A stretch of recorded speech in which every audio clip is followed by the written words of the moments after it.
나는 사람이야. 너희들 먹고 남은 음식 창고가 아니야. 춘자의 목소리가 거실을 가득 채웠습니다. 준호와 미라는 얼굴을 가리고 울부짖었습니다. 엄마, 제발. 한 번만 용서해 주세요. 다시는 그러지 않을게요. 하지만 춘자는 고개를 저으며 눈물을 닦았습니다. 이미 늦었어. 엄마도 사람이란다. 너희는 그걸 몰랐어. 거실은 후회와 절규의 울음소리로 가득 찼습니다. 부모의 사랑은 당연한 게 아니다. 살아있을 때 드린 마음을 소중히 여겨라. 그렇지 않으면 남는 건 후회뿐이다. 오늘도 사연돌이와 함께 사연의 소용돌이 속으로 들어가 보실까요? 본격적인 이야기로 들어가기 전에 좋아요와 구독으로 응원해 주세요. 구독과 좋아요는 무료이지만 저에게는 큰 격려가 됩니다. 새벽 5시 알람이 울리기 전에 이미 눈을 뜬 장춘자는 침대에서 일어나 거실로 향했습니다. 서울 외곽의 작은 아파트, 이곳에서 혼자 살아온 지 벌써 10여 년이 흘렀습니다. 남편이 세상을 떠난 후 춘자는 이 좁은 공간에서 자신만의 삶을 일궈왔습니다. 창문을 열자 서늘한 가을 공기가 스며들어왔습니다. 아직 해가 뜨기 전이었지만 춘자의 하루는 이미 시작되었습니다. 부엌으로 들어간 춘자는 냉장고 문을 열었습니다. 어제 담가둔 김치가 가지런히 놓여 있었고 3일 전에 만든 멸치볶음과 시금치나물이 작은 반찬통에 담겨 있었습니다. 춘자는 밥솥 뚜껑을 열고 어젯밤에 예약해둔 밥이 잘 지어졌는지 확인했습니다. 김이 모락모락 올라오는 하얀 쌀밥을 보며 춘자는 미소를 지었습니다. 혼자 사는 집이지만 춘자는 끼니를 거르지 않았습니다. 정성스럽게 차린 상을 받으며 사는 것이 자신을 지키는 방법이라고 생각했기 때문입니다. 식탁에 앉아 혼자 밥을 먹는 동안 춘자의 시선은 창밖으로 향했습니다. 아파트 단지 안놀이터에서는 이미 몇몇 할머니들이 모여 이야기를 나누고 있었습니다. 춘자도 가끔 그들과 어울렸지만 오늘은 그냥 집에 있고 싶었습니다. 밥을 다 먹고 설거지를 마친 춘자는 거실 소파에 앉아 텔레비전을 켰습니다. 아침 뉴스가 흘러나왔지만 춘자의 귀에는 잘 들어오지 않았습니다. 그저 혼자 있는 시간이 길고 고요했을 뿐입니다. 오전 10시쯤 춘자는 장바구니를 들고 집을 나섰습니다. 아파트 근처 재래시장까지는 걸어서 15분 정도 걸렸습니다. 춘자는 이 길을 걸으며 사람들과 마주치는 것을 좋아했습니다. 시장 입구에 들어서자 익숙한 목소리들이 들려왔습니다. 야채 가게 주인 아주머니가 먼저 인사를 건넸습니다. 춘자 씨, 오늘도 일찍 나오셨네요. 오늘은 무값이 좀 내렸어요. 춘자는 웃으며 대답했습니다. 그래요? 그럼 무 한 개 주세요. 김치 좀 더 담가야겠어요. 야채를 고르는 동안 춘자는 옆에서 장을 보던 다른 할머니와 눈이 마주쳤습니다. 서로 가볍게 고개를 끄덕이며 인사를 나눴습니다.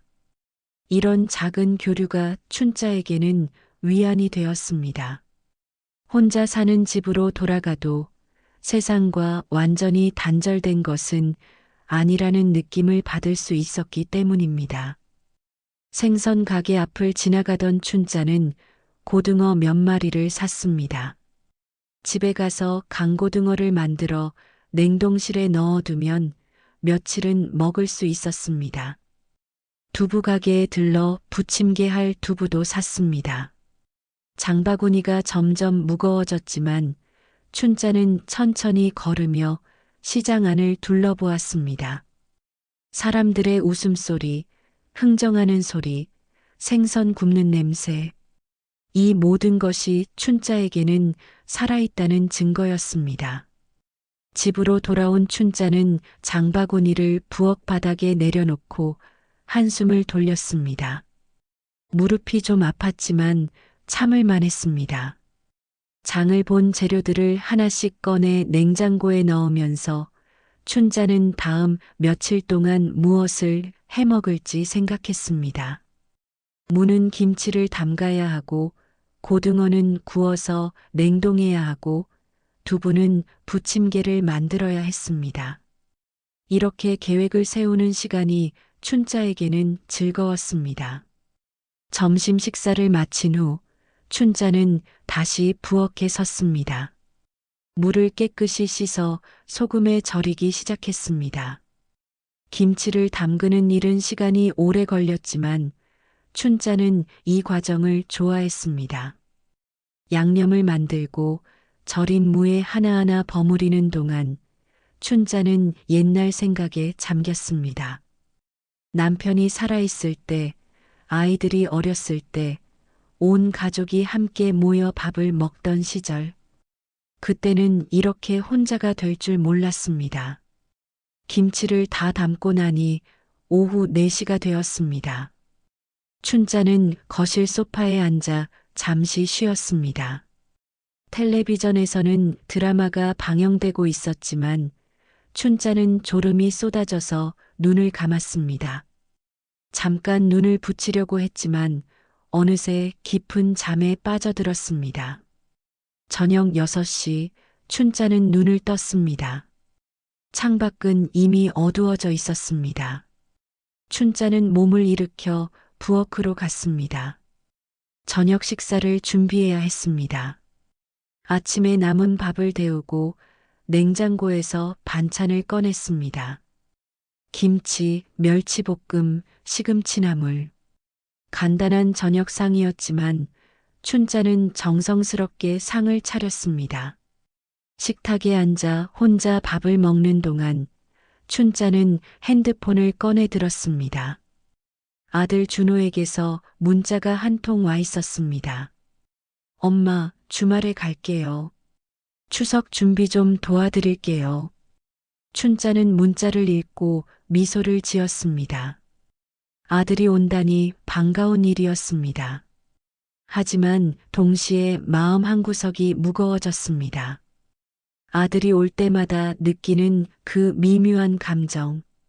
반가움과 동시에 허전함이 섞인 그 느낌을 춘자는 설명할 수 없었습니다. 저녁을 다 먹고 설거지를 마친 춘자는 거실로 돌아와 소파에 앉았습니다. 텔레비전에서는 뉴스가 흘러나왔지만 춘자의 귀에는 들어오지 않았습니다. 그저 혼자 앉아 있는 시간이 길었습니다. 창밖을 바라보니 아파트 단지의 불빛들이 하나둘씩 켜지고 있었습니다. 각자의 집에서 각자의 삶을 살아가는 사람들. 춘자도 그중 하나였습니다. 밤 10시 춘자는 침대에 누웠습니다. 하루가 이렇게 저물어 갔습니다. 고단했지만 평온한 하루였습니다. 춘자는 눈을 감으며 내일도 오늘과 비슷한 하루가 되겠구나 생각했습니다. 하지만 춘자는 몰랐습니다. 곧 다가올 추석이 자신의 삶을 완전히 바꿔놓을 것이라는 사실을, 아들과 며느리가 가져올 변화를, 그리고 그 변화가 결국 춘자의 마음에 큰 상처를 남기게 될 것이라는 사실을. 춘자는 잠들기 전 마지막으로 핸드폰을 확인했습니다. 막내딸 선희에게서 문자가 와 있었습니다. 엄마 사랑해요. 잘 주무세요. 짧은 문자였지만 춘자의 얼굴에는 따뜻한 미소가 번졌습니다. 춘자는 답장을 보냈습니다. 그래, 선희야. 엄마도 사랑한다. 잘 자거라. 그리고 춘자는 핸드폰을 내려놓고 눈을 감았습니다. 고요한 밤이 흘러가고 있었습니다. 추석을 이틀 앞둔 토요일 오전, 장춘자는 새벽부터 부엌에서 분주하게 움직였습니다. 냉장고 안은 지난 며칠간 준비한 음식들로 가득 차 있었습니다. 갈비찜, 잡채, 동그랑땡, 깻잎나물, 고사리나물, 도라지 무침. 하나하나 정성을 다해 만든 음식들이었습니다. 춘자는 냉장고 문을 열고 닫으며 뿌듯한 미소를 지었습니다.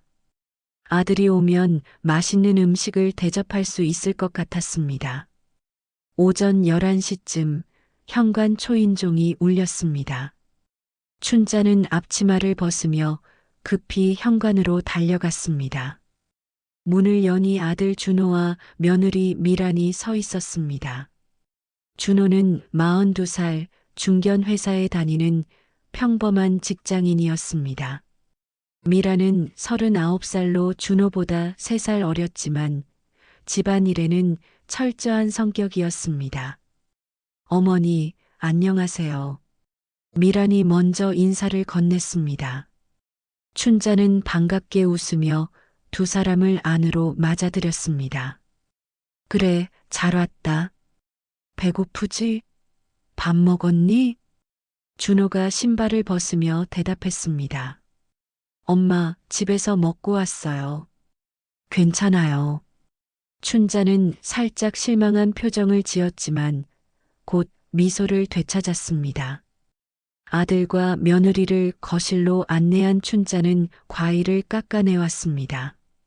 준호와 미라는 소파에 앉아 텔레비전을 보며 이야기를 나눴습니다.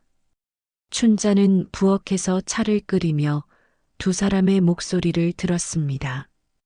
오랜만에 집안이 활기차게 느껴졌습니다. 차를 내온 춘자가 거실로 돌아오자 미란이 먼저 말을 꺼냈습니다. 어머니, 냉장고 좀 봐도 될까요? 추석 준비하시느라 많이 만드셨을 것 같은데. 춘자는 고개를 끄덕이며 대답했습니다. 그럼 가서 봐라. 많이 해뒀어. 미라는 부엌으로 향했고 준호도 따라 일어났습니다. 춘자는 거실에 앉아 차를 마시며 두 사람이 냉장고를 열고 닫는 소리를 들었습니다. 잠시 후 미란의 목소리가 들려왔습니다. 어머니, 이 반찬들 저희가 좀 가져가도 되죠? 혼자 계신데 이렇게 많으면 다 상하잖아요. 춘자는 차를 마시던 손을 멈췄습니다. 가슴이 철렁 내려앉는 느낌이었습니다. 하지만 춘자는 애써 밝은 목소리로 대답했습니다. 그래, 가져가거라. 내가 혼자 먹기엔 많지. 미란과 준호는 곧바로 냉장고에서 반찬들을 꺼내기 시작했습니다. 춘자는 부엌으로 들어가 두 사람을 지켜봤습니다. 미란은 큰 비닐봉지를 꺼내 갈비찜통을 통째로 담았습니다. 준호는 잡채가 든 큰 그릇을 들어 올렸습니다. 동그랑땡, 깻잎나물, 고사리나물, 도라지 무침. 하나둘씩 반찬통들이 비닐봉지 속으로 들어갔습니다. 춘자는 냉장고 앞에 서서 바라만 봤습니다. 며칠 밤을 꼬박 새워 만든 음식들이었습니다. 갈비찜은 고기를 하나하나 손질하고 양념을 재워 3시간 넘게 끓인 것이었습니다. 잡채는 당면을 삶고 야채를 볶아 정성껏 무친 것이었습니다. 동그랑땡은 두부를 으깨고 고기를 다져 하나씩 빚어 붙인 것이었습니다. 그 모든 정성이 지금 비닐봉지 속으로 사라지고 있었습니다. 미란이 냉장고 문을 활짝 열고 김치통까지 꺼내려 하자 춘자는 참지 못하고 말했습니다. 김치는 두고 가거라. 내가 먹을 것도 남겨둬야지. 미라는 잠깐 머뭇거리더니 김치통을 다시 냉장고에 넣었습니다. 하지만 다른 반찬들은 이미 비닐봉지 3개에 가득 담겨 있었습니다. 준호가 봉지들을 들어 올리며 말했습니다. 엄마 고마워요. 우리 집에 가서 잘 먹을게요. 춘자는 웃으려 애썼지만 입가에 제대로 미소가 그려지지 않았습니다. 눈가에 서린 슬픔은 감출 수 없었습니다. 춘자의 마음속 깊은 곳에서 목소리가 들려왔습니다. 내가 해준 밥상 한 번 앉아 먹지도 않으면서 내 손맛을 나눠 먹고 싶었던 게 아니라 함께 앉아 밥 한 끼 먹고 싶었을 뿐인데. 준호와 미라는 봉지들을 들고 현관으로 향했습니다. 춘자는 따라 나가며 물었습니다. 밥은 안 먹고 가니? 내가 국도 끓여뒀는데. 준호가 신발을 신으며 대답했습니다. 엄마, 저희 집에 가서 먹을게요. 오늘 저녁도 약속이 있어서요. 미란이 덧붙였습니다. 다음에 천천히 먹으러 올게요, 어머니. 오늘은 시간이 없어서요. 현관문이 닫히고 두 사람의 발걸음 소리가 멀어졌습니다. 춘자는 한참 동안 현관문 앞에 서 있었습니다. 텅 빈 복도가 춘자를 바라보고 있었습니다. 춘자는 천천히 부엌으로 걸어갔습니다. 냉장고 문을 열었습니다. 아까까지 가득 차 있던 냉장고는 이제 휑하니 비어 있었습니다. 김치통 하나, 멸치볶음 작은 통 하나, 시금치나물 조금. 그게 전부였습니다. 춘자는 냉장고 문을 닫고 식탁에 앉았습니다. 갑자기 힘이 쭉 빠지는 느낌이었습니다. 며칠 밤을 새워 만든 음식들이 단 30분 만에 사라졌습니다. 함께 앉아 먹자는 말도 없이, 맛있다는 말도 없이 그저 봉지에 담아 가져갔을 뿐입니다. 춘자는 식탁에 팔을 괴고 한숨을 내쉬었습니다. 창밖을 바라보니 햇살이 밝게 빛나고 있었습니다. 아름다운 가을날이었지만 춘자의 마음은 쓸쓸했습니다. 춘자는 일어나 부엌 싱크대 앞에 섰습니다. 아까 준비해둔 국이 냄비에 담겨 있었습니다. 춘자는 국을 한 그릇 떠서 밥과 함께 차렸습니다. 혼자 앉아 밥을 먹는 춘자의 눈가에 눈물이 맺혔습니다. 이게 처음이 아니었습니다. 명절 때마다, 아니 아들이 올 때마다 반복되는 일이었습니다. 춘자는 그때마다 웃으며 보냈습니다. 아들이 좋아할까 싶어서, 며느리가 편할까 싶어서 그저 참았습니다. 하지만 오늘은 왠지 모르게 마음이 더 무거웠습니다. 혼자 남은 식탁 앞에서 춘자는 작은 목소리로 혼잣말을 했습니다. 내 냉장고가 창고냐? 언제까지 이래야 하나? 추석 당일 장춘자는 새벽부터 일어나 차례상을 준비했습니다. 비록 지난주 토요일에 냉장고 반찬을 대부분 내주었지만 춘자는 다시 시장에 나가 재료를 샀습니다. 남편의 제사상만큼은 제대로 차려야 한다는 마음이었습니다. 전을 부치고 나물을 무치고 과일을 정성스럽게 깎았습니다. 오전 9시쯤 차례상이 완성되었습니다. 춘자는 거실에 상을 차려놓고 아들이 오기를 기다렸습니다. 10시 정각 현관 초인종이 울렸습니다. 춘자는 앞치마를 벗으며 현관으로 향했습니다. 문을 여니 준호와 미란이 서 있었습니다. 춘자는 반가운 마음에 얼굴이 환해졌습니다. 어머니, 명절 잘 보내고 계시죠? 준호가 먼저 인사를 건넸습니다. 춘자는 두 사람을 안으로 맞아들이며 말했습니다. 그래, 잘 왔다. 차례상 다 차렸으니 같이 절하자. 준호와 미라는 신발을 벗고 거실로 들어왔습니다. 차례상 앞에 선 세 사람은 함께 절을 올렸습니다.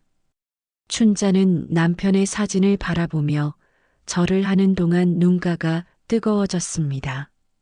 아들이 함께 있어서 다행이었지만 남편이 살아계셨다면 이런 쓸쓸함은 없었을 것이라는 생각이 들었습니다. 차례를 마치고 춘자는 부엌으로 가서 차를 끓였습니다. 준호와 미라는 소파에 앉아 텔레비전을 켰습니다. 춘자는 차례상 음식을 접시에 담아 거실로 가져왔습니다. 전, 나물, 과일들이 정성스럽게 담겨 있었습니다. 배고프지? 이것들 좀 먹어라. 차례 지내고 나니 배고프지 않니? 준호가 전을 하나 집어 먹으며 말했습니다. 엄마, 맛있네요. 하지만 몇 입 먹더니 미란이 말했습니다. 어머니, 저희 오늘 친구 만나기로 해서 점심 약속이 있어요. 그래서 여기서는 조금만 먹을게요. 춘자는 실망한 표정을 감추며 말했습니다. 그래, 그럼 밥이라도 먹고 가지. 내가 국도 끓여뒀는데. 준호가 고개를 저으며 대답했습니다. 엄마, 괜찮아요. 나중에 약속 끝나고 배고프면 먹을게요. 잠시 후 미란이 자리에서 일어나며 말했습니다. 어머니, 냉장고 좀 봐도 될까요? 차례상 준비하시느라 또 음식 많이 만드셨을 것 같은데요. 춘자는 순간 가슴이 철렁 내려앉았습니다. 지난주에 이미 대부분을 가져갔는데 또 가져가려는 것인지 불안했습니다. 하지만 춘자는 고개를 끄덕였습니다. 그래, 가서 봐라. 미라는 부엌으로 향했고 준호도 따라 일어났습니다. 춘자는 거실에 앉아 두 사람이 냉장고를 여는 소리를 들었습니다. 곧 미란의 목소리가 들려왔습니다.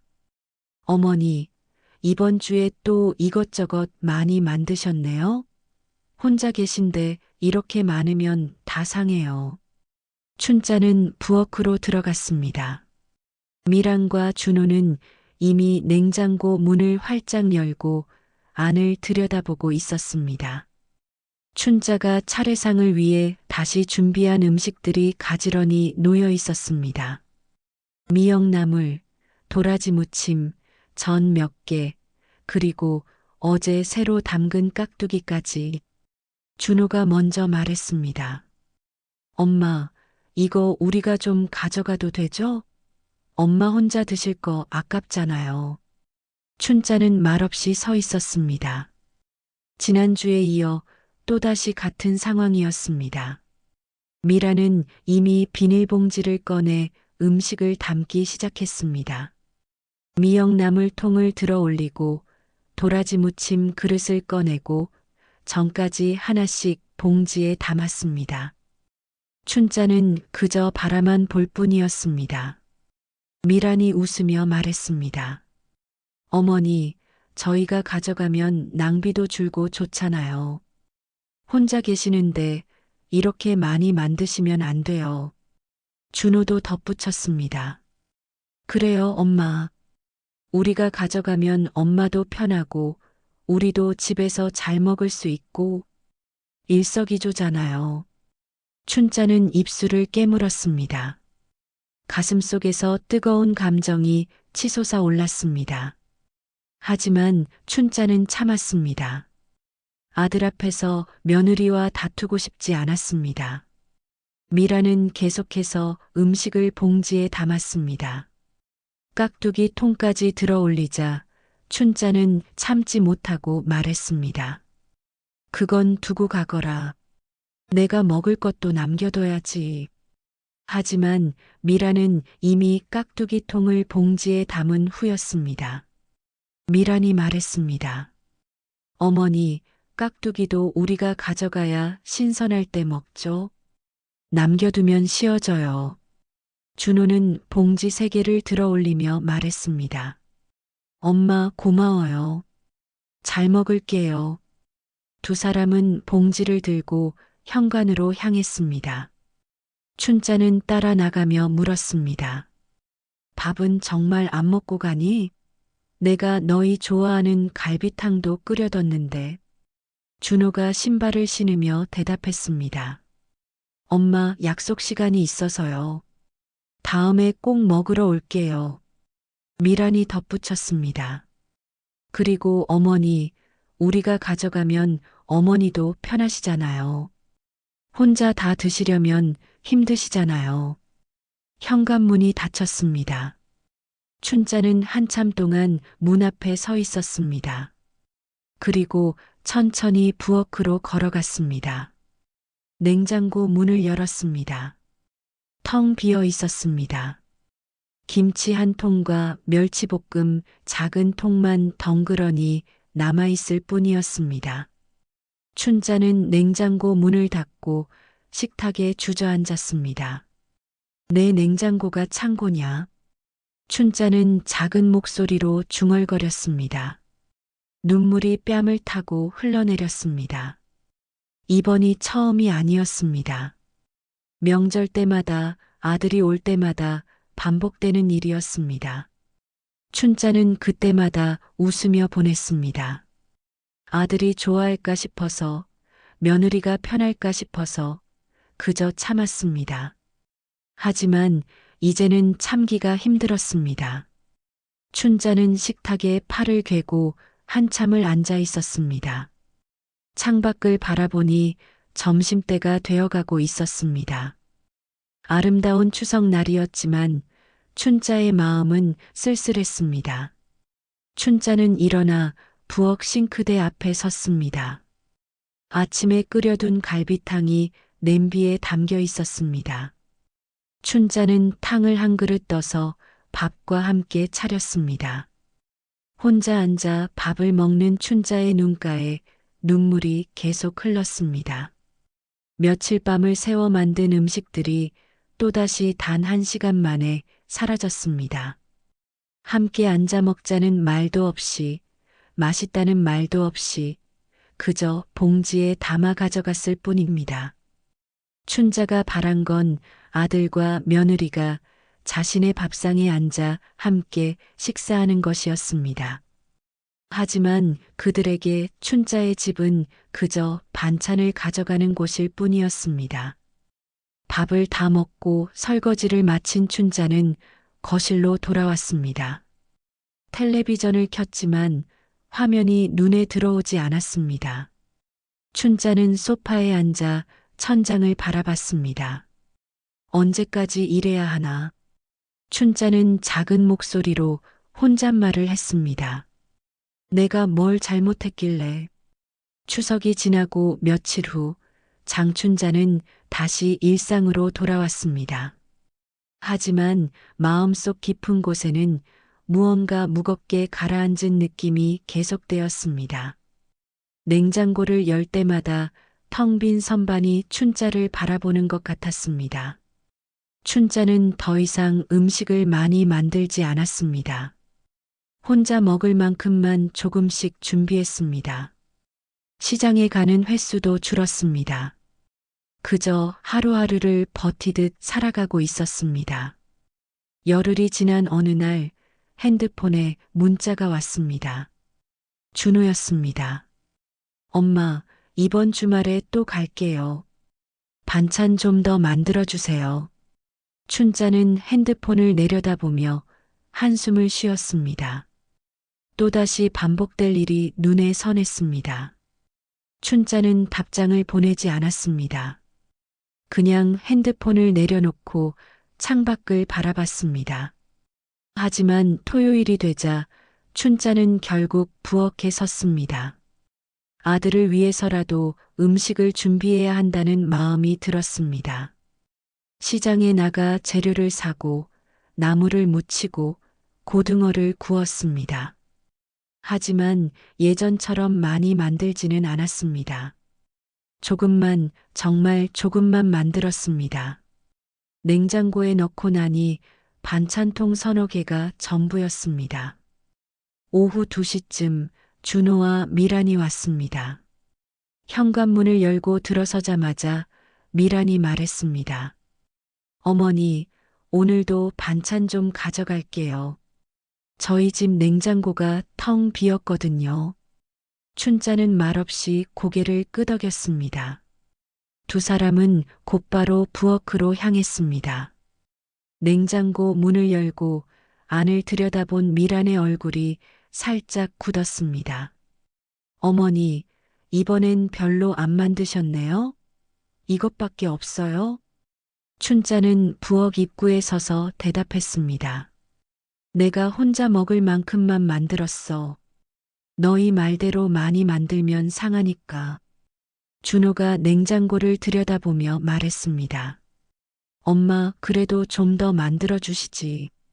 저희도 먹을 게 있어야죠. 춘자는 가슴이 답답해졌습니다. 하지만 참으며 말했습니다.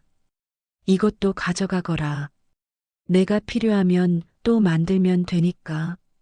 미라는 냉장고에 있는 반찬통들을 모두 꺼내 비닐봉지에 담았습니다. 단 몇 분 만에 냉장고는 다시 텅 비었습니다. 준호가 봉지를 들고 거실로 나오며 말했습니다. 엄마, 다음에 올 때는 좀 더 많이 만들어주세요. 이건 저희 먹기에도 좀 적어요. 춘자는 말없이 바라만 봤습니다. 그때 춘자의 입에서 작은 목소리가 흘러나왔습니다. 준호야, 너희 오늘 밥은 먹고 가니? 미란이 먼저 대답했습니다. 어머니, 저희 나가서 먹을 거예요. 시간도 없고요. 춘자는 더 이상 말하지 않았습니다. 두 사람은 봉지를 들고 현관으로 향했습니다. 춘자는 따라 나가지 않았습니다. 그저 거실 소파에 앉아 두 사람이 나가는 소리를 들었습니다. 현관문이 닫히는 소리가 들렸습니다. 춘자는 한참 동안 소파에 앉아 있었습니다. 눈물이 흐르지는 않았습니다. 그저 마음이 텅 비어버린 느낌이었습니다. 저녁이 되어 춘자는 냉장고를 열었습니다. 김치 한 통만 남아 있었습니다. 춘자는 밥을 지어 김치만 놓고 저녁을 먹었습니다.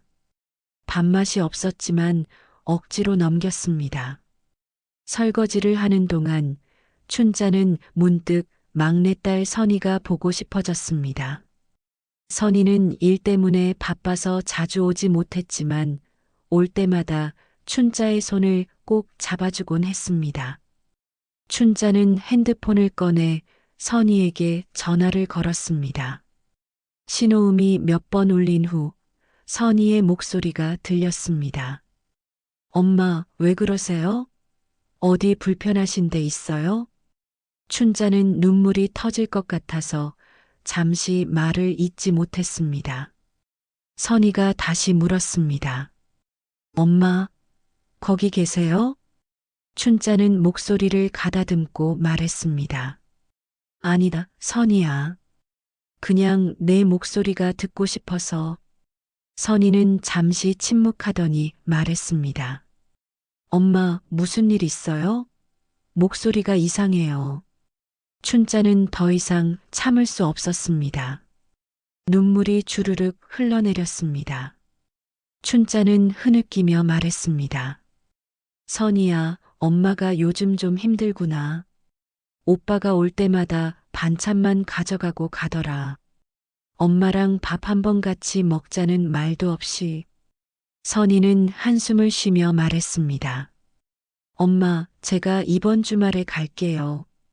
엄마 혼자 두면 안 되겠어요. 춘자는 눈물을 닦으며 말했습니다. 그래, 선이야. 엄마가 널 보고 싶다. 엄마한테 와줄래? 선이가 대답했습니다. 네, 엄마. 꼭 갈게요. 조금만 기다리세요. 전화를 끊고 춘자는 한참 동안 핸드폰을 들여다봤습니다. 선이의 목소리가 위안이 되었습니다. 하지만 동시에 준호에 대한 서운함이 더 크게 느껴졌습니다.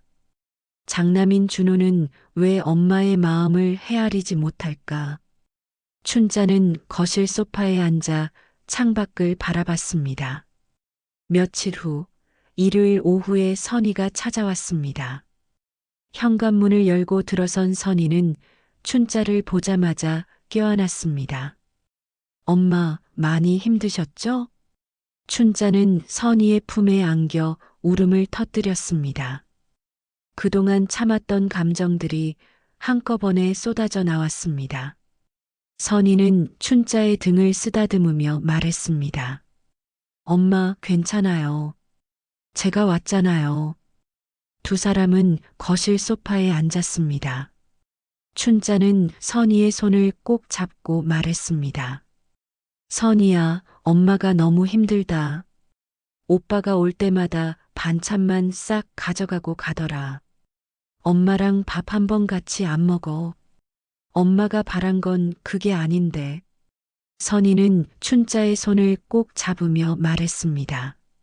엄마, 오빠한테 제가 말할게요. 이건 아니에요. 춘자는 고개를 저으며 말했습니다. 아니다, 선희야. 오빠한테 말하지 마라.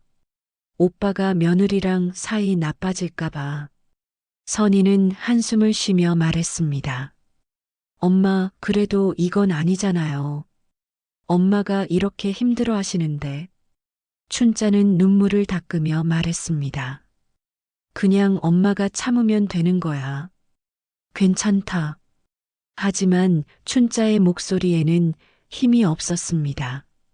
선희는 춘자를 안아주며 말했습니다. 엄마, 제가 자주 올게요. 엄마 혼자 두지 않을게요. 두 사람은 한참 동안 안아 있었습니다.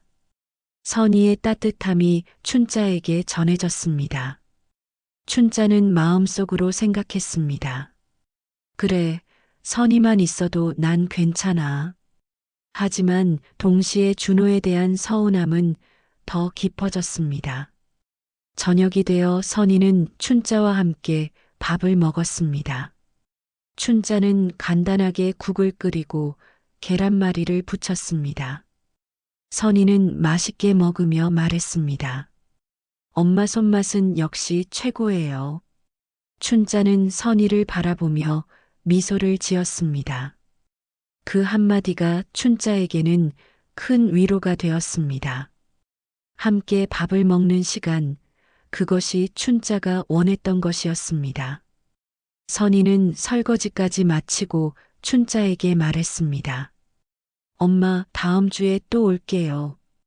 그때까지 건강하게 계세요. 춘자는 선희를 배웅하며 눈물을 참았습니다. 선희가 떠나고 나니 집은 다시 고요해졌습니다. 춘자는 거실 소파에 앉아 생각했습니다. 나는 사실 괜찮지 않았다. 그동안 괜찮다고 말했지만 사실은 너무 힘들었다. 춘자는 그날 밤 잠들기 전까지 많은 생각을 했습니다. 설날이 다가왔습니다. 장춘자는 또다시 명절 준비를 시작했습니다. 하지만 이번에는 마음이 다르지 않았습니다. 시장에 가서 재료를 사는 동안에도 부엌에서 음식을 만드는 동안에도 춘자의 마음은 무거웠습니다. 며칠 전부터 몸도 예전 같지 않았습니다. 쉽게 피곤해지고 어지러울 때가 많았습니다. 하지만 춘자는 대수롭지 않게 여겼습니다. 나이 들면 다 그런 거라고 생각했습니다. 설날 당일 춘자는 새벽부터 일어나 차례상을 준비했습니다. 전을 부치고 나물을 무치고 떡국을 끓였습니다. 하지만 중간중간 어지러워서 식탁에 앉아 쉬어야 했습니다. 숨이 자꾸 차올랐고 손에 힘이 들어가지 않았습니다. 춘자는 물을 한 잔 마시고 다시 일어나 음식을 준비했습니다.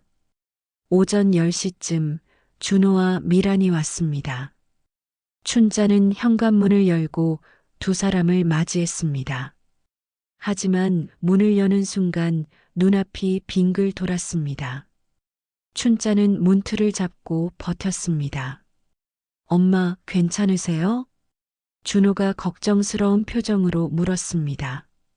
춘자는 애써 웃으며 말했습니다. 그래, 괜찮다. 조금 피곤해서 그래. 세 사람은 거실로 들어가 차례를 지냈습니다. 절을 올리는 동안에도 춘자는 중심을 잡기가 힘들었습니다. 다리에 힘이 풀려서 비틀거렸지만 춘자는 참았습니다. 차례를 마치고 소파에 앉으니 숨이 몰아쳤습니다. 미란이 물었습니다. 어머니, 얼굴이 안 좋으신데요? 어디 아프세요?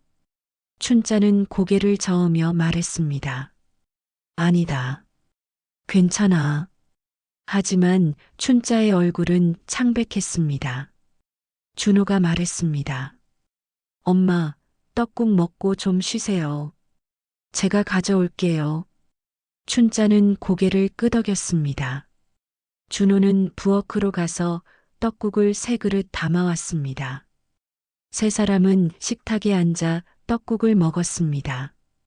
하지만 춘자는 몇 숟갈 먹다가 숟가락을 내려놓았습니다. 입맛이 없었고 삼키기가 힘들었습니다. 엄마, 왜 안 드세요? 준호가 물었습니다. 춘자는 억지로 웃으며 말했습니다. 배가 안 고파서 그래. 너희는 많이 먹어라. 준호와 미라는 떡국을 다 먹고 나서 거실로 돌아갔습니다. 잠시 후 미란이 일어나며 말했습니다. 어머니, 냉장고 좀 볼게요. 춘자는 고개를 끄덕였습니다. 말할 힘도 없었습니다. 미란과 준호는 부엌으로 가서 냉장고를 열었습니다. 이번에도 춘자가 준비한 음식들이 가지런히 놓여 있었습니다. 나물, 전, 잡채, 그리고 새로 만든 김치까지. 2사람은 비닐봉지를 꺼내 음식을 담기 시작했습니다. 춘자는 소파에 앉아 2사람이 냉장고를 비우는 소리를 들었습니다. 가슴이 답답했지만 이제는 말할 힘도 없었습니다. 그저 눈을 감고 앉아 있을 뿐이었습니다. 잠시 후 준호와 미란이 봉지를 들고 거실로 나왔습니다.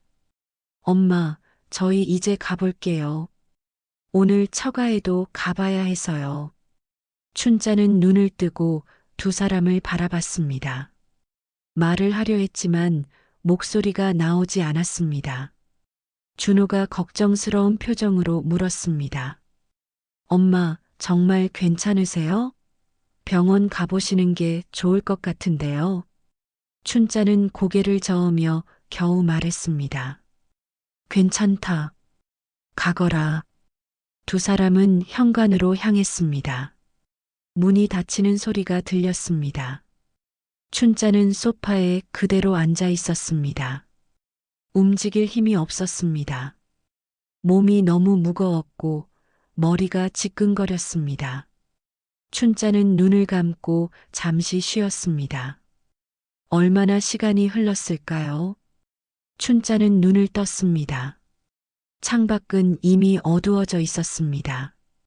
춘자는 일어나려 했지만 몸이 말을 듣지 않았습니다.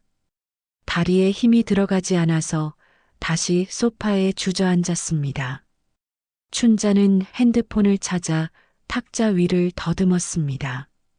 핸드폰을 집어들고 선희에게 전화를 걸었습니다.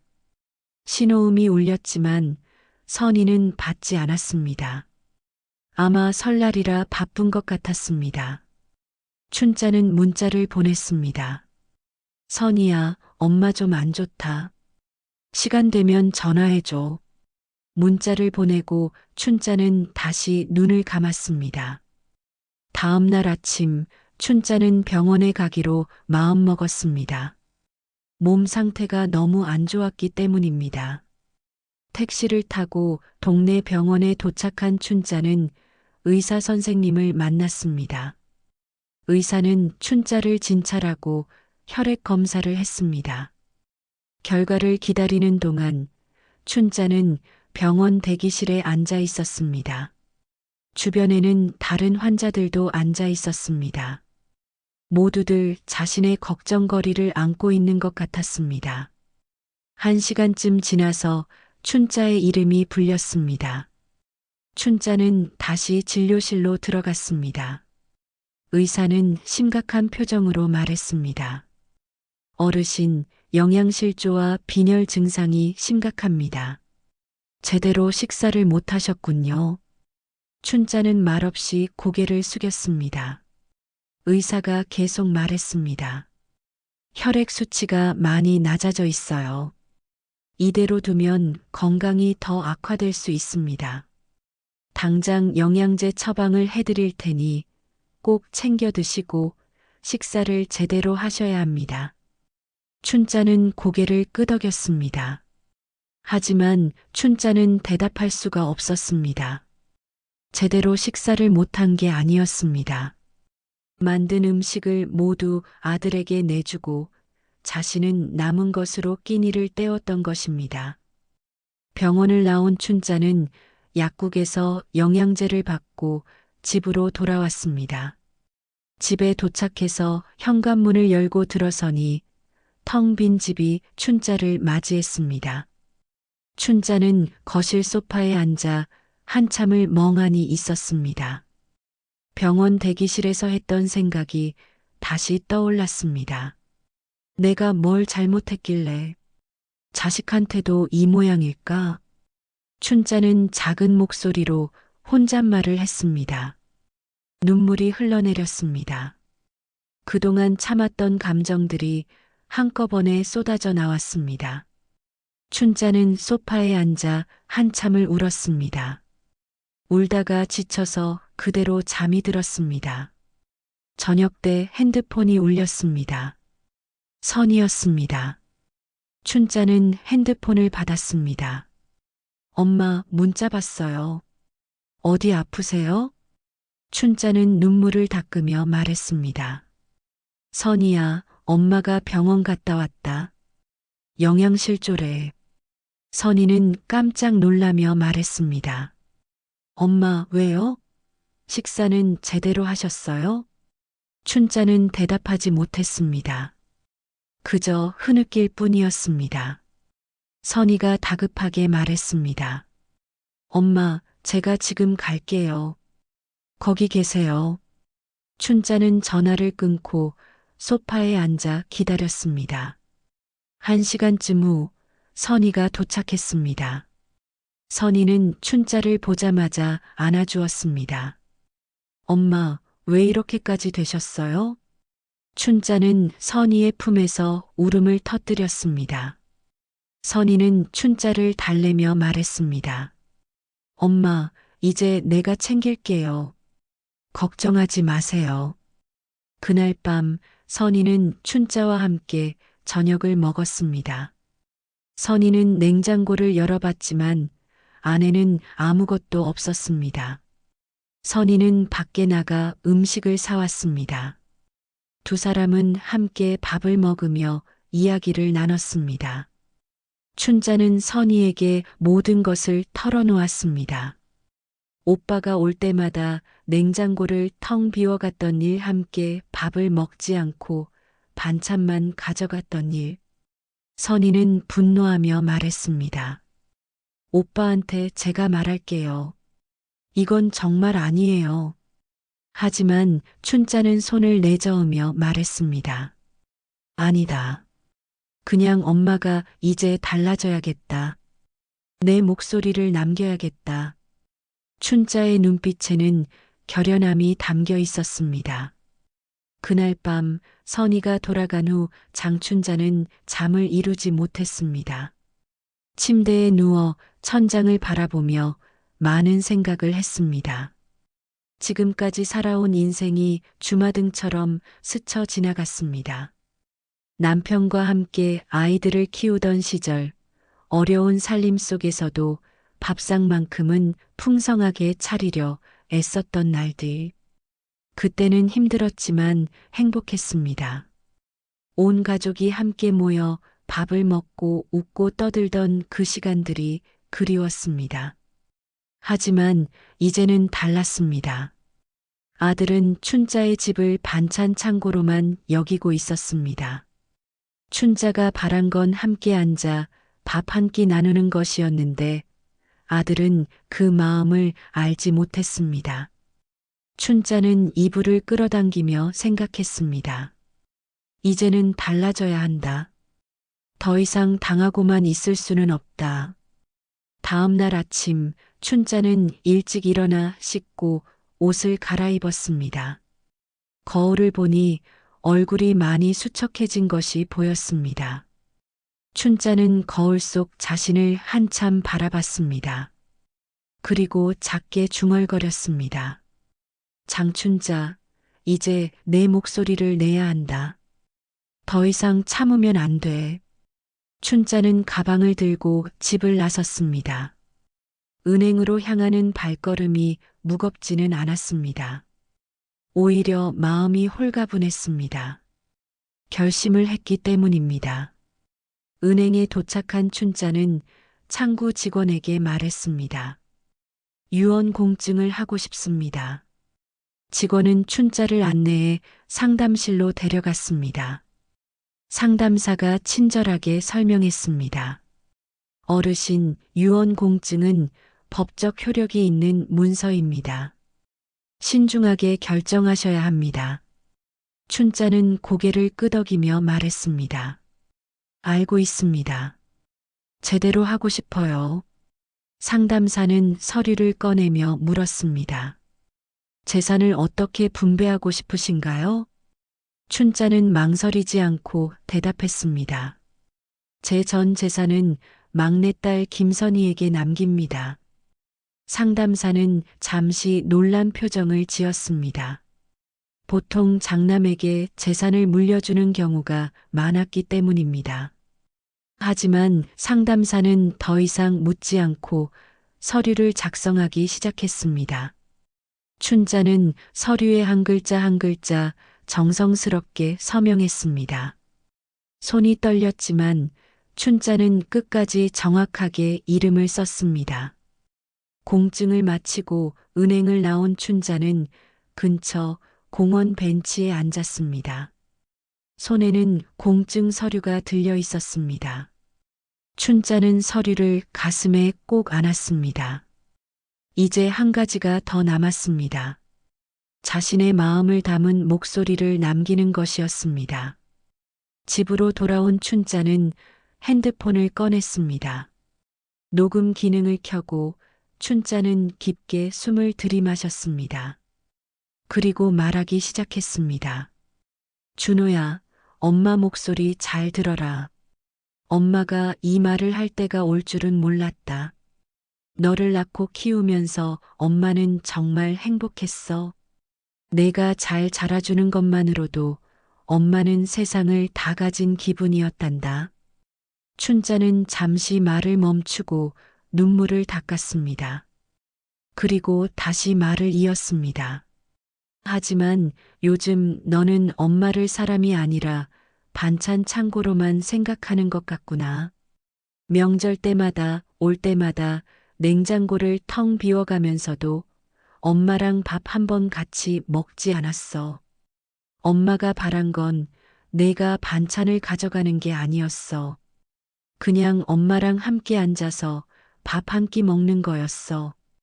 춘자의 목소리는 떨렸지만 계속 이어졌습니다. 엄마는 사람이야. 너희들 먹고 남은 음식 창고가 아니야. 엄마 정성을 당연하게 여긴 자식에게 줄 건 없다. 엄마 전 재산은 선희에게 남긴다. 선희는 엄마를 사람으로 대해줬거든. 함께 밥을 먹고 엄마 손을 잡아줬어. 준호야, 이게 엄마가 내게 남기는 마지막 말이다. 녹음을 멈추고 춘자는 한참 동안 핸드폰을 들여다봤습니다. 눈물이 멈추지 않았습니다. 하지만 후회는 없었습니다. 이제 춘자는 자신의 목소리를 냈습니다. 더 이상 참지 않기로 했습니다. 춘자는 녹음 파일을 저장하고 공증 서류와 함께 서랍에 넣었습니다.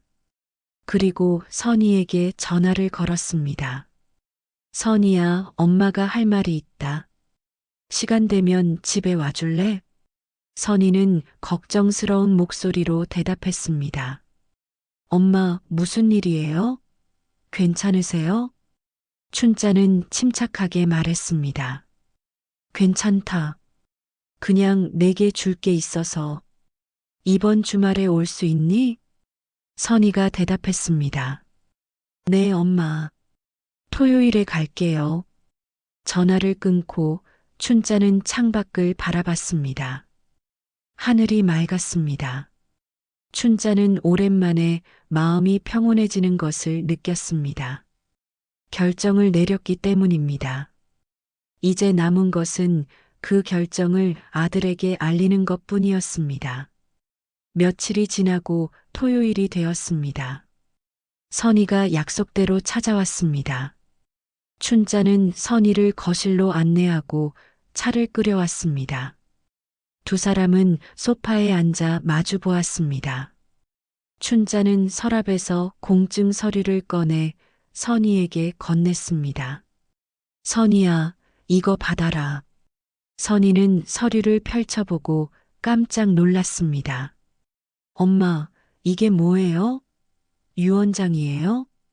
춘자는 고개를 끄덕이며 말했습니다. 그래.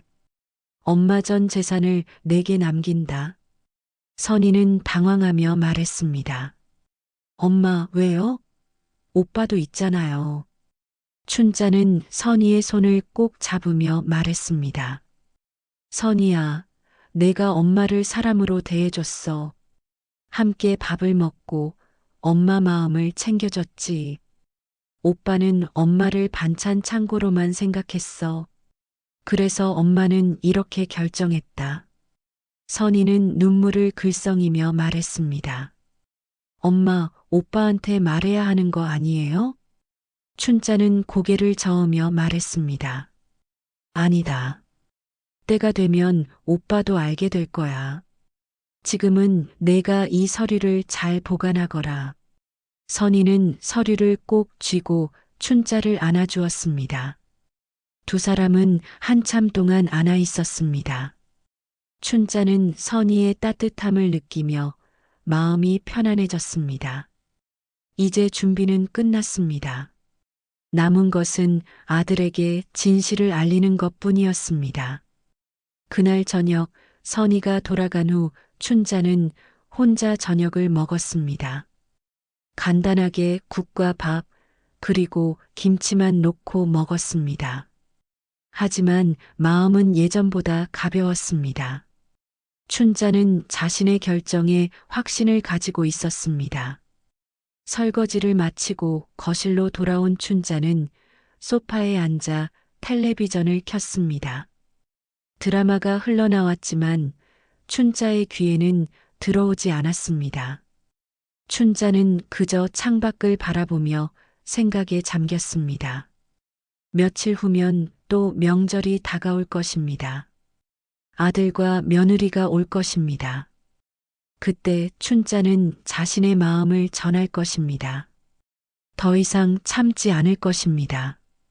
춘자는 작게 중얼거렸습니다. 이제 내 목소리를 낼 때가 왔구나. 밤이 깊어갔습니다. 춘자는 침대에 누워 눈을 감았습니다. 마음이 편안했습니다. 결정을 내렸기 때문입니다. 춘자는 잠들기 전 마지막으로 생각했습니다. 내일부터는 달라질 거야. 더 이상 당하고만 있지 않을 거야. 추석이 다시 돌아왔습니다. 장춘자는 이번에도 차례상을 준비했습니다. 하지만 이번에는 마음가짐이 달랐습니다. 춘자는 음식을 만들면서도 차분했습니다.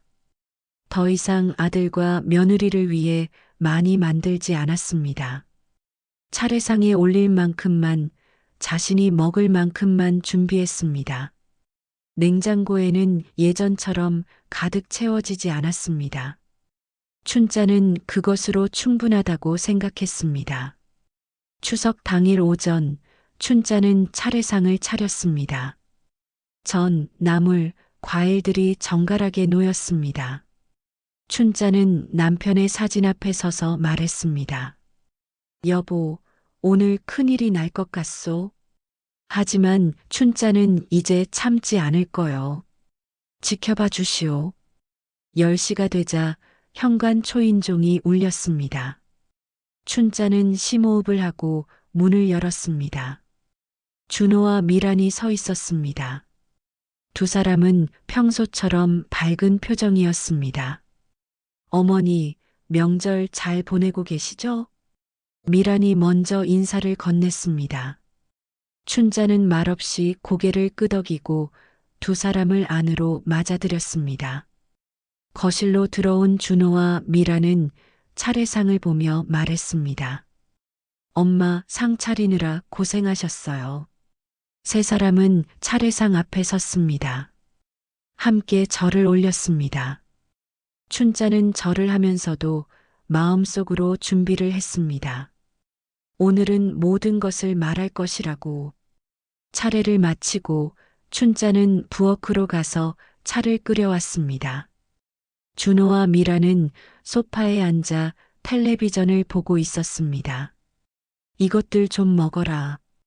춘자가 차례상 음식을 접시에 담아 가져왔습니다. 준호와 미라는 몇 입 먹었습니다. 하지만 곧 미란이 일어서며 말했습니다. 어머니, 냉장고 좀 볼게요. 이번에도 음식 많이 만드셨을 것 같은데요. 춘자는 소파에 앉은 채로 대답했습니다. 가서 봐라. 미라는 부엌으로 향했고 준호도 따라 일어났습니다. 두 사람은 냉장고 문을 활짝 열었습니다. 하지만 이번에는 예전과 달랐습니다. 냉장고 안에는 음식이 많지 않았습니다. 김치 한 통, 나물 조금, 그게 전부였습니다. 미란의 목소리가 들려왔습니다. 어머니, 이번엔 왜 이렇게 안 만드셨어요? 춘자는 부엌으로 걸어갔습니다. 냉장고 앞에 선 춘자는 차분한 목소리로 말했습니다. 이제 너희 줄 게 없어. 준호가 놀란 표정으로 물었습니다. 엄마, 무슨 말씀이세요? 그때 현관 초인종이 울렸습니다. 춘자는 현관으로 향했습니다. 문을 여니 선희가 서 있었습니다. 춘자는 선희를 안으로 맞아들였습니다. 선희는 가방에서 서류 봉투를 꺼냈습니다. 춘자가 말한 대로 오늘 가져온 것이었습니다. 오빠, 새언니. 선희가 거실로 들어오며 인사했습니다. 준호와 미라는 의아한 표정으로 선희를 바라봤습니다. 선희는 소파에 앉지 않고 서 있었습니다. 그리고 서류 봉투를 꺼내며 말했습니다. 오빠, 엄마가 지난달에 은행에서 공증을 받아두셨어. 이거 유언장이야. 준호는 웃으며 말했습니다. 선희야, 갑자기 무슨 소리야? 엄마는 건강하신데. 미란도 덧붙였습니다. 그래요. 유언장은 무슨, 설마 장난이죠? 선희는 서류를 펼쳐 보이며 말했습니다. 장난이 아니에요. 은행에서 공증받은 법적 문서예요. 준호는 서류를 받아 읽기 시작했습니다. 첫 줄을 읽는 순간 준호의 얼굴이 굳었습니다.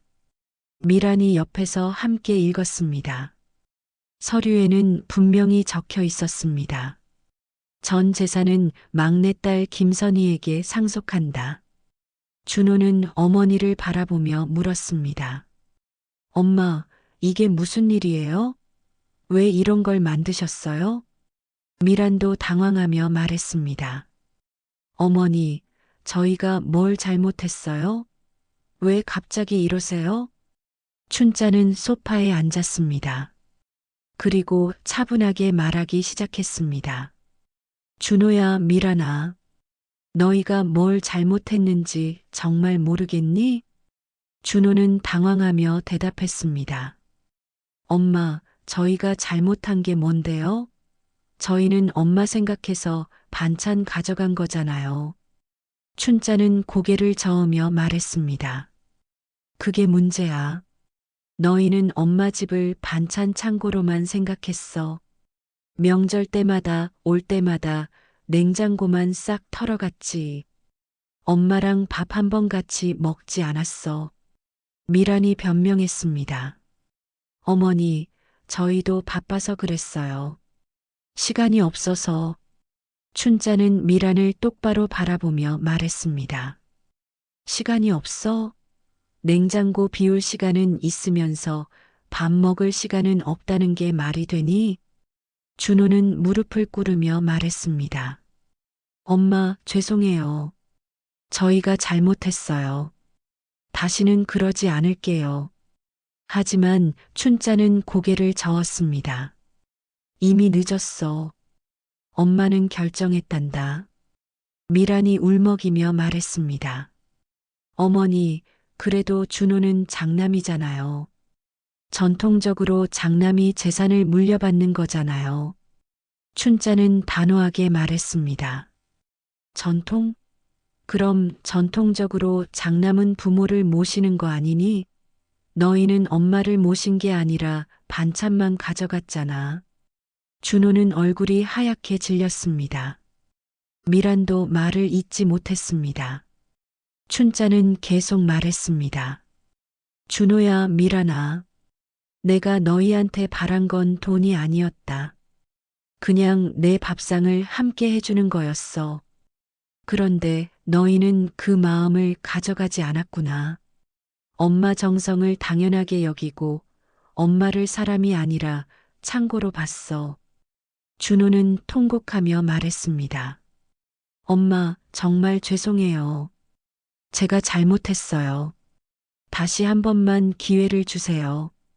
춘자는 눈물을 닦으며 말했습니다. 준호야, 엄마도 사람이야. 너희들 먹고 남은 음식 창고가 아니야. 엄마는 그냥 너희랑 함께 밥 먹고 싶었어. 그게 전부였는데. 미란도 무릎을 꿇고 울기 시작했습니다. 선희는 옆에서 지켜보며 눈물을 흘렸습니다. 거실은 울음소리로 가득 찼습니다. 춘자는 자리에서 일어나며 말했습니다. 이제 너희는 가거라. 엄마는 혼자 있고 싶다. 준호가 매달리며 말했습니다. 엄마, 제발요. 한 번만 용서해 주세요. 하지만 춘자는 고개를 저었습니다. 용서는 할 수 있어. 하지만 결정은 바꿀 수 없단다. 너희가 엄마한테 한 일을 생각해봐라. 춘자는 방으로 들어갔습니다. 문을 닫고 춘자는 침대에 앉았습니다. 밖에서는 여전히 울음소리가 들렸습니다. 춘자도 눈물을 흘렸습니다. 하지만 후회는 없었습니다. 춘자는 자신의 목소리를 냈습니다. 더 이상 참지 않았습니다. 1시간쯤 지나서 집은 조용해졌습니다. 준호와 미란이 떠난 것 같았습니다. 춘자는 방문을 열고 나왔습니다. 거실에는 선희만 남아 있었습니다. 선희는 춘자를 안아주며 말했습니다. 엄마, 잘하셨어요. 오빠가 깨달아야 해요. 춘자는 선희의 품에서 울었습니다. 오랜 세월 참았던 감정들이 모두 쏟아져 나왔습니다. 선희는 춘자를 다독이며 함께 있었습니다. 그날 저녁 두 사람은 함께 밥을 먹었습니다. 춘자는 오랜만에 마음 편히 밥을 먹을 수 있었습니다. 현관문이 닫히고 거실에는 정적이 흘렀습니다. 장춘자는 소파에 주저앉았습니다. 온몸에서 힘이 빠져나가는 것 같았습니다. 선희는 어머니 옆에 앉아 손을 꼭 잡아주었습니다. 춘자는 선희의 손을 느끼며 눈물을 흘렸습니다. 이제야 모든 것이 끝났다는 안도감과 동시에 아들에게 상처를 준 것 같은 마음이 복잡하게 얽혔습니다. 엄마, 괜찮으세요? 선희가 조심스럽게 물었습니다. 춘자는 고개를 끄덕이며 대답했습니다. 그래, 괜찮다. 이제 다 끝났구나. 두 사람은 한참 동안 말없이 앉아 있었습니다. 창밖으로는 가을 햇살이 밝게 비쳐 들어왔습니다. 춘자는 창밖을 바라보며 생각했습니다. 내가 한 일이 옳았을까? 하지만 곧 고개를 저었습니다. 옳고 그름의 문제가 아니었습니다. 자신의 마음을 지키기 위한 선택이었습니다. 선희가 일어나며 말했습니다. 엄마, 제가 밥 준비할게요. 엄마는 좀 쉬세요. 춘자는 선희를 말리려 했지만 선희는 이미 부엌으로 향하고 있었습니다. 춘자는 소파에 기대어 눈을 감았습니다. 부엌에서 선희가 음식을 준비하는 소리가 들렸습니다. 물 끓는 소리, 프라이팬 달구는 소리, 도마 위에서 칼질하는 소리. 그 소리들이 춘자에게는 위안이 되었습니다. 혼자가 아니라는 느낌이었습니다. 1시간쯤 지나서 선희가 밥상을 차렸습니다. 간단한 국과 계란말이 그리고 김치가 전부였지만 춘자에게는 그것으로 충분했습니다. 두 사람은 식탁에 마주 앉았습니다. 선희가 밥을 떠서 춘자에게 건넸습니다. 엄마, 드세요. 춘자는 숟가락을 들고 밥을 한 입 먹었습니다. 입안에서 밥알이 씹히는 감촉이 느껴졌습니다. 오랜만에 마음 편히 먹는 밥이었습니다. 선희도 함께 먹으며 말했습니다. 엄마, 이제 제가 자주 올게요. 엄마 혼자 두지 않을게요. 춘자는 선희를 바라보며 미소를 지었습니다. 고맙다, 선희야. 내가 있어서 엄마는 힘이 난다. 밥을 다 먹고 설거지를 마친 후 두 사람은 다시 거실로 돌아왔습니다. 춘자는 소파에 앉아 선희에게 물었습니다. 선희야, 엄마가 너무 심하게 한 걸까? 선희는 고개를 저으며 대답했습니다. 아니에요, 엄마. 엄마는 당연한 걸 요구하셨을 뿐이에요. 함께 밥 먹는 것, 그게 뭐가 어렵다고. 춘자는 한숨을 쉬며 말했습니다. 그래도 준호는 내 아들이잖니. 마음이 아프구나. 선희가 춘자의 손을 잡으며 말했습니다. 엄마, 오빠가 깨달아야 해요. 이번 일로 오빠도 변할 거예요. 춘자는 고개를 끄덕였습니다. 그러기를 바랐습니다. 준호가 이번 일을 계기로 자신의 잘못을 깨닫고 변하기를. 하지만 설령 변하지 않는다 해도 춘자는 후회하지 않을 것이었습니다. 자신의 목소리를 냈으니까요. 해가 저물어 가고 있었습니다. 선희는 일어서며 말했습니다. 엄마, 저 오늘 여기서 자고 갈게요. 엄마 혼자 두기 싫어요. 춘자는 반가운 마음으로 대답했습니다. 그래, 그러자. 오랜만에 선희랑 같이 자는구나. 그날 밤 두 사람은 같은 방에서 잤습니다. 춘자는 선희의 손을 잡고 잠들었습니다. 마음이 편안했습니다. 오랜만에 누군가와 함께 있다는 느낌이 좋았습니다. 다음 날 아침, 춘자는 선희가 만든 아침밥을 먹었습니다. 선희는 점심때까지 있다가 오후에 집으로 돌아갔습니다. 춘자는 선희를 배웅하며 말했습니다.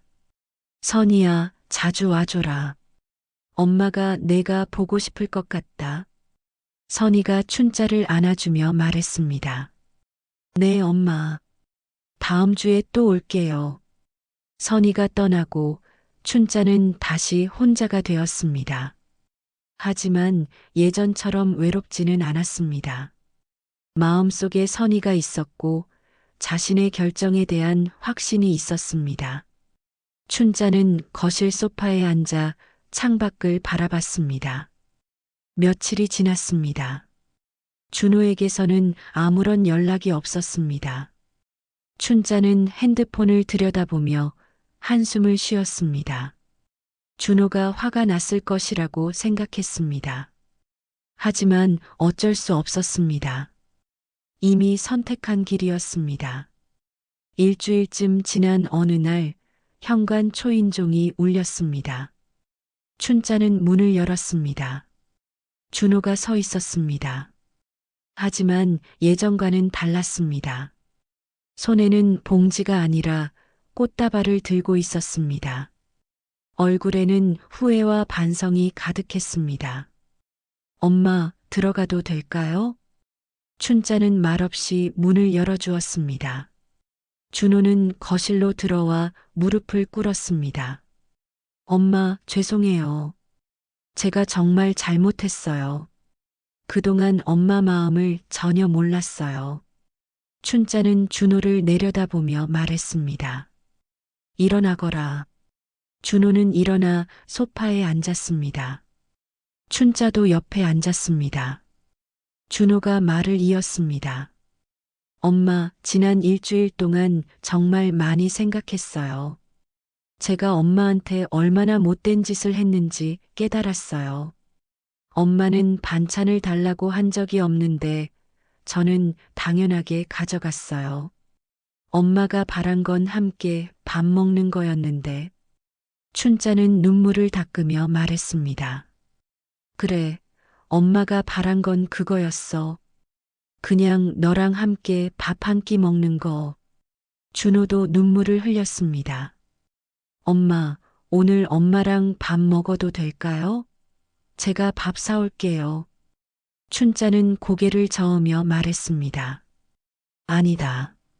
엄마가 해줄게. 엄마 손맛으로. 춘자는 부엌으로 가서 음식을 준비하기 시작했습니다. 준호는 부엌 문 앞에 서서 어머니를 바라봤습니다. 춘자가 국을 끓이고 계란을 부치고 나물을 무치는 모습을 그 모든 것이 준호에게는 새롭게 보였습니다. 어머니의 손길 하나하나에 정성이 담겨 있었습니다. 1시간쯤 지나서 밥상이 차려졌습니다. 두 사람은 식탁에 마주 앉았습니다. 춘자가 밥을 떠서 준호에게 건넸습니다. 먹어라. 준호는 밥을 한 입 먹고 눈물을 흘렸습니다. 엄마, 맛있어요. 정말 맛있어요. 춘자도 눈물을 닦으며 말했습니다. 그래, 많이 먹어라. 두 사람은 말없이 밥을 먹었습니다. 하지만 그 침묵은 예전과 달랐습니다. 서로의 마음이 통하는 침묵이었습니다. 밥을 다 먹고 준호가 설거지를 하겠다고 했습니다. 춘자는 거실에 앉아 준호가 설거지하는 모습을 지켜봤습니다. 설거지를 마치고 준호가 거실로 돌아왔습니다. 춘자 옆에 앉으며 말했습니다. 엄마, 제가 이제 정말 달라질게요. 자주 올게요. 그리고 반찬 가져가지 않을게요. 엄마랑 함께 먹을게요. 춘자는 준호의 손을 잡으며 말했습니다. 그래, 엄마는 그것만 바랐어. 유원장은 아직 유효하지만 내가 정말 변한다면 엄마도 다시 생각해 볼게. 준호는 고개를 저으며 말했습니다. 아니에요, 엄마. 유원장은 그대로 두세요. 선희가 받는 게 맞아요. 저는 이제 돈이 아니라 엄마와의 시간을 원해요. 춘자는 준호를 안아주었습니다. 두 사람은 한참 동안 안아 있었습니다. 오랜 시간 쌓였던 벽이 무너지는 순간이었습니다. 그날 이후 준호는 정말 달라졌습니다. 일주일에 한 번씩 어머니를 찾아왔습니다. 그리고 함께 밥을 먹었습니다. 냉장고를 비우지 않았습니다. 그저 어머니와 시간을 보냈습니다. 미란도 함께 와서 춘자와 이야기를 나눴습니다. 춘자는 오랜만에 가족의 따뜻함을 느꼈습니다. 선희도 여전히 자주 찾아왔습니다. 세 사람이 함께 모여 밥을 먹는 날도 있었습니다. 그럴 때면 춘자는 생각했습니다. 이게 내가 바란 거였구나. 함께 모여 밥을 먹고 이야기를 나누는 것. 그게 전부였구나. 어느 날 저녁 춘자는 혼자 거실에 앉아 있었습니다. 남편의 사진을 바라보며 작은 목소리로 말했습니다. 여보, 우리 아이들이 이제 철이 들었소. 늦었지만 깨달았어요. 춘자는 이제 행복하오. 창밖으로는 별들이 빛나고 있었습니다. 춘자는 창밖을 바라보며 미소를 지었습니다. 인생의 황혼기에 접어들었지만 이제야 진짜 평화를 찾은 것 같았습니다. 자신의 목소리를 낸 것, 그것이 춘자에게는 가장 큰 선물이었습니다. 부모의 사랑은 당연한 게 아닙니다. 살아있을 때 드린 마음을 소중히 여겨야 합니다. 그렇지 않으면 남는 건 후회뿐입니다. 춘자의 이야기는 그것을 깨닫게 해주었습니다. 그리고 준호는 그 교훈을 가슴에 새겼습니다. 춘자는 이제 혼자가 아니었습니다. 아들과 딸이 함께했습니다. 그리고 무엇보다 춘자 자신이 함께했습니다. 자신의 가치를 지킨 춘자가 곁에 있었습니다. 그것으로 충분했습니다. 밤이 깊어갔습니다. 춘자는 침대에 누워 눈을 감았습니다. 마음이 편안했습니다. 내일도 좋은 날이 될 것 같았습니다. 춘자는 잠들기 전 마지막으로 생각했습니다. 인생은 언제든 바꿀 수 있구나. 용기만 있다면. 사연돌이의 오늘 이야기 어떠셨나요? 좋아요와 구독으로 응원해 주시면 따뜻한 마음 담아 더 좋은 사연으로 보답드리겠습니다. 감사합니다.